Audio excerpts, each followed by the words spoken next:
नमस्कार, Amit teaching centre में आपका स्वागत है। आज आप लोगों को निर्देशांक ज्यामिति के वीवीआई क्वेश्चन को बेहतरीन तरीके से बताएंगे, जो कि आप लोगों को अच्छी तरह से समझ में आ जाए। तो आज के इस वीडियो में जानेंगे निर्देशांक ज्यामिति के वीवीआई क्वेश्चन को। तो देखेंगे हमारा क्वेश्चन क्या है। तो हमारा क्वेश्चन है, उस त्रिभुज का क्षेत्रफल ज्ञात कीजिए जिसके शीर्ष है। ये क्या है? त्रिभुज के क्या है? शीर्ष है।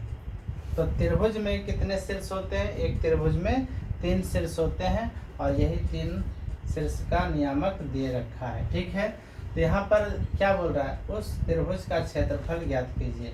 तो त्रिभुज का क्षेत्रफल क्या होता है? तो त्रिभुज का क्षेत्रफल लिखेंगे, त्रिभुज का क्षेत्रफल। पहले इसका फॉर्मूला लिख लेंगे, त्रिभुज का क्षेत्रफल। तो क्या होता है त्रिभुज का क्षेत्रफल? 1/2 बड़ी ब्रैकेट होगा, ठीक है, और यहाँ पर होगा x1 into Y minus Y, फिर प्लस x2, फिर क्या हो जाएगा? y माइनस वाई, फिर यहाँ लिखेंगे plus x3 into Y minus Y. अब यहाँ से इस तरह से लिख लिए, फिर यहाँ पर आपको क्या बैठाना है? तो यहाँ लिखेंगे 23, 31, 12। ठीक है, तो आप इस तरह से त्रिभुज का क्षेत्रफल को, यानी कि त्रिभुज का क्षेत्रफल का सूत्र जो है, इस तरह से आप याद कर सकते हैं। क्या लिखेंगे? पहले लिखेंगे 1/2, फिर बड़ी ब्रैकेट लिखेंगे x1 into Y minus Y plus x2 into Y minus Y plus x3 into Y minus Y, फिर क्या लिखेंगे? 23, 31, 12। ठीक है, तो आपको पहले फॉर्मूला याद होना चाहिए त्रिभुज का क्षेत्रफल। ठीक है, अब यहाँ से देखिए क्या करना होगा। अब यहाँ पर देखिए x1 है, y2 है, y3 है, x2 है और y3 है, y1 है, x3 है, y1 है, y2 है। ठीक है, तो यहाँ पर जो है, यहाँ पर तो इस प्रकार से हमें दिखाई नहीं दे रहा, लेकिन इसका मान यही सब में दिया है। ठीक है, यानी इस सब का मान क्या होगा? यहाँ पर से खोजना है। तो यहाँ पर पहले क्या लिख देंगे? तो देखिए x1 लिखेंगे, फिर उसके बाद x2, फिर x3 लिख देंगे। ठीक है, फिर इस तरफ लिखेंगे y1, y2, y3 लिख देंगे। ठीक है, और यहाँ पर बराबर का चिन्ह देंगे। अब यहाँ पर पहले क्या करना होगा कि x1, x2 और x3 का मान लिखेंगे और y1, y2, y3 का मान लिखेंगे। ठीक है, तो यहाँ पर सबसे पहले लिखने से पहले एक चीज़ और समझिए कि इस ब्रैकेट में अगर हम 2 और 4 लिख दिए तो इसका मतलब क्या हो गया? तो यहाँ पर जो है 2, ये किसका मान होगा? तो x का मान, और ये जो 4 है ये किसका मान होगा? y का मान। तो यानी x का मान कितना हो गया? 2, और y का मान कितना हो गया? 4। तो ये निर्देशांक ज्यामिति में इसका बहुत इम्पोर्टेंट, यानी कि इसको बहुत इम्पोर्टेंट, इसको क्या बोलते हैं? निर्देशांक, यानी कि नियामक बोलते हैं। ठीक है, तो यहाँ से देखिए जो यहाँ पर 2, 3 है, तो यहाँ 2 जो है ये x का मान है, ये भी -1 है, x का मान है, और ये 2 जो है ये भी क्या है? x का ही मान होगा। ठीक है, और ये 3 जो है, 3, 0, -4, ये सब किसका मान होगा? y का मान होगा। ठीक है, तो देखिए 2 है, तो पहले यहाँ 2 लिख देंगे। ठीक है, और ये 3 किधर जाएगा? तो इधर जाएगा। ठीक है, तो पहले आप x1, x2, x3 का मान लिखिए। ये 2 लिख दिए, फिर -1 लिखेंगे। ठीक है, -1 हो गया, फिर कितना लिखेंगे? 2 लिखेंगे यहाँ पर। उसके बाद y1 का मान कितना हो जाएगा?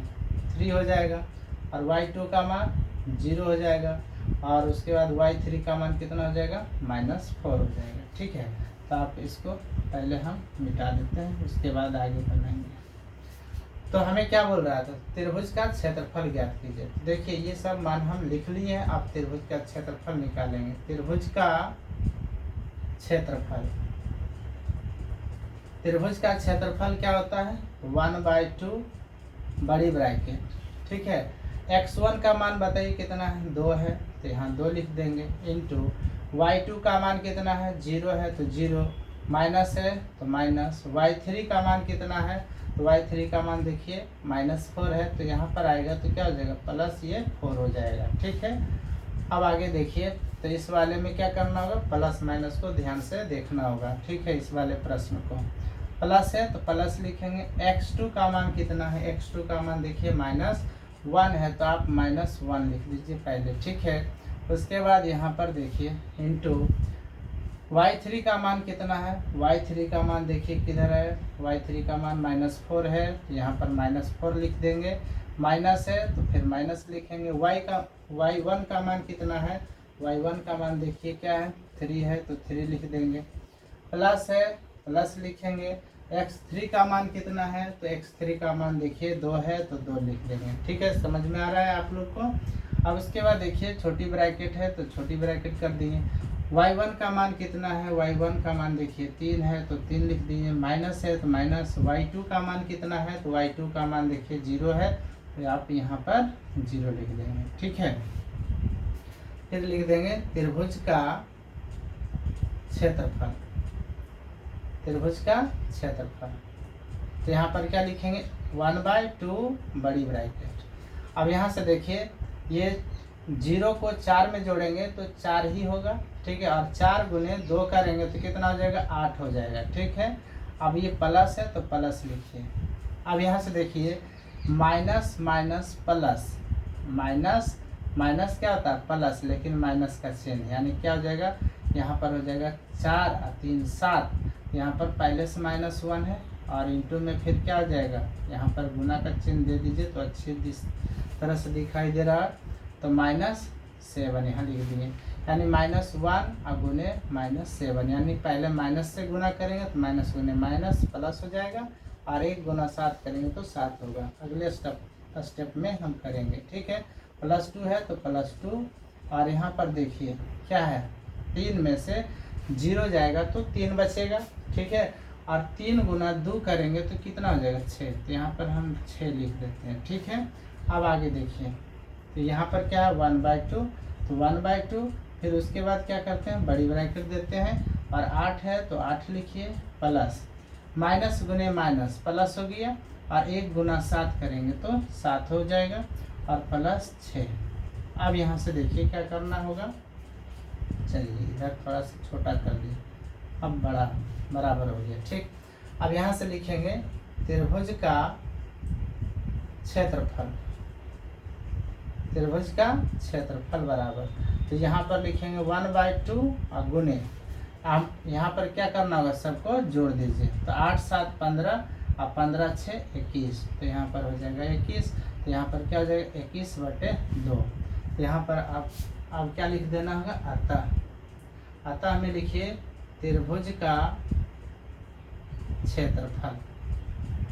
अतः हमें क्या लिखेंगे, त्रिभुज का क्षेत्रफल कितना है, 21/2, और ये क्या आएगा, वर्ग इकाई लिखिए या मात्रक लिखिए, कोई दिक्कत नहीं है, ठीक है। और यही हमारा क्या हो जाएगा, आंसर।